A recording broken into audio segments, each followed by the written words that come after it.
Wow! Hello guys, good morning. Kamusta mga buhay niyo? Huwag na kumusta nila. Okay lang buhay ko. Finally guys, ito ang hinantay namin makabalik ng Province of Capiz.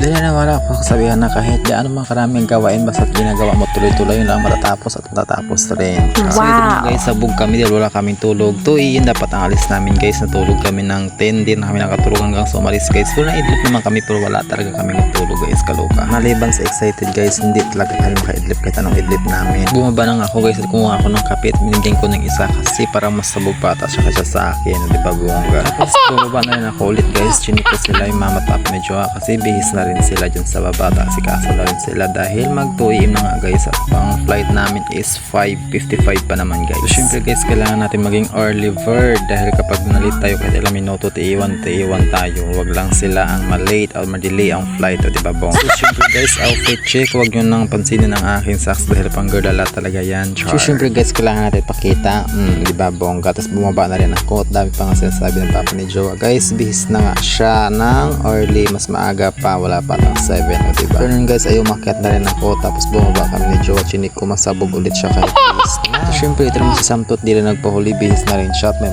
guys, lumabas na rin kami. At dahil nagbihis kami, hindi ko na nabidyon habang pinapalitan to ang baby alitot namin. First mag-airplane ng baby alitot guys, at thanks so much mga ka-work ng kuya ni Jowa, si Kuya Vince, dahil mayroon siya mga ka-work na nahiraman ng sasakyan. At least guys, hindi kami hirapan mag-commute. I said guys, hindi kami nag-uwi at may sasakyan, kaya mat-mayat guys, dumating na rin kami ng airport na napaka-early bird ulit. Guys, so hindi ko alam kung ano mga kaganapan nito or tanong letes. So dahil first time magkalayo ang baby alitot sa kanyang papa guys, ito nga may nagpaalam na kami at akala ni kuya picture, so ulit ang video ko ako.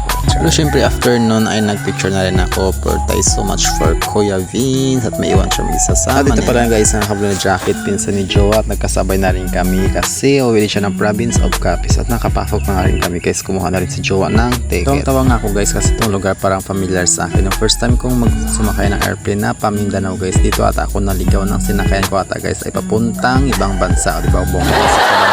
Sabihan ka ng mga flight attendants na yes sir, flight going to Korea, o diba shakakets, tama ng chika. So ayun na nga guys, kung mga gutom mga person, kaya kumain kami na giswit tapos may maya guys na lumabas na ang morning shine. Magana talaga yan guys, siguro guys yung sinasabi ko na na-upload ko sa isang reels ko, nakita nyo anong oras na rin kami. Tulad yung sinabi ko guys, ano malang ilang minutes ganun maya guys, simply for the safe. Baka may kinakaunting inaayos lang guys. Super ganda guys dahil magkatabi-tabi lang yung mga airplane dyan guys. Wow! Ang baby alitot namin dahil naka all pink pa siya. Pero syempre guys, pag kami magagandang view, huwag na tayong pahuli, kukunan na natin niya para may pang reels at vlog. At maya guys, pumasok na rin kami ng airplanes. Hindi man siya ganun kalakihan guys, parang nakita pa si atin. So pretty. Kasi guys, naglalagay na sila mga gamit. Super sa dulo pala kami dyan guys. I think nasa 26B yata kami. Mama at papa ng Jowa sila tiging ay nasa front at sila. Tapos ito nga guys, nakaalis na kami at hindi ko alam kung ano nangyari. Nahirapan ba siya mag-ikot o ano, pero ang tagal namin bago makalipad guys. Umikot-ikot lang siya. Ang ganda ng morning sunshine. Tapos maya guys, ay nasa taas na rin kami. So ganda ng view guys. Kaya ganda siguro lalo guys kung mag-stick ka na sa taas, hindi ka na bababa kung saan man pumunta. Diyan ka sa guys, stay lang chart. Tapos ngayon nga guys, bababa na kami. Sa gitna ang himpapawitan sa himpapawitan. Tapos mamaya guys ay pababa na kami ng Rojas Province of Capiz. Maulan pala dito guys, hindi man kalakasan guys, pero maambon lang talaga siya. Tapos madilim sa paligid guys. Sa likod pala kami banda guys dumaan, tapos sila mama ni Jowa ay sa harap. Tapos may mga guys ay naiwan pa ang pabalik sana ako guys para kung hindi pala pwede guys sa staff na lang kumuha. So yun lang guys, share ko lang, bye bye.